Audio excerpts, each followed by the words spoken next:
Hello guys, আসসালামু আলাইকুম। সবাই কেমন আছেন? তো এখানে দেখতেই পাচ্ছেন কিভাবে চিতই পিঠা বানানো হবে। তো আপনারাও যদি এভাবে চিতই পিঠা বানান তাহলে কিন্তু আপনাদের চিতই পিঠাও খুব পারফেক্ট হবে এবং খেতেও খুব মজা হবে। তো এখানে পরিমাণ মতো চালের গুঁড়ি নিয়ে হালকা একটু লবণ নিয়ে কুসুম গরম পানি দিয়ে আস্তে আস্তে ডো করে নেওয়া হয়েছে। ডোটা একটু ভারী হয়ে গেছে আর তার জন্য আরেকটু পাতলা করে নেব। এরপর বিকেলের দিকে 2 কেজি গরুর দুধের সাথে 2 কেজি পরিমাণ পানি দিয়ে তেজপাতা খাল্লাস দিয়ে ভালোভাবে দুধটাকে ঘন করে জাল করে নেব।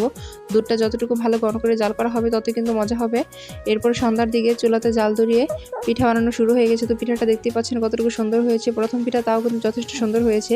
আস্তে আস্তে পরবর্তী পিঠাগুলো কিন্তু তার চেয়ে বেশি সুন্দর হবে ইনশাল্লাহ। তো এখানে সন্ধ্যার দিকে আমিও রেডি হয়ে গেলাম পিঠা বানাতে। তো এখানে দেখতেই পাচ্ছেন ডোটা অর্ধেক প্রায় শেষ হয়ে গেছে। তো এখানে আমিও পিঠা বানাবো। তো এই তো পিঠাটা বসিয়ে দিয়েছি। এরপরে একটু কাঁচা কাঁচা রয়েছে, তার জন্য আরেকটু লাগবে। তো আপনারাও যদি পিঠা বানান এভাবে তাহলে কিন্তু পিঠা খুব সুন্দর হবে। তো চিতই পিঠার কিন্তু ডোটাই আসল। তো সবাই কিন্তু ডোটা পারফেক্টভাবে বানাতে পারে না। যদি এভাবে আপনারা রেডি করে নেন তাহলে কিন্তু আপনাদের পিঠাও খুব মচমচে হবে এবং সুন্দর হবে।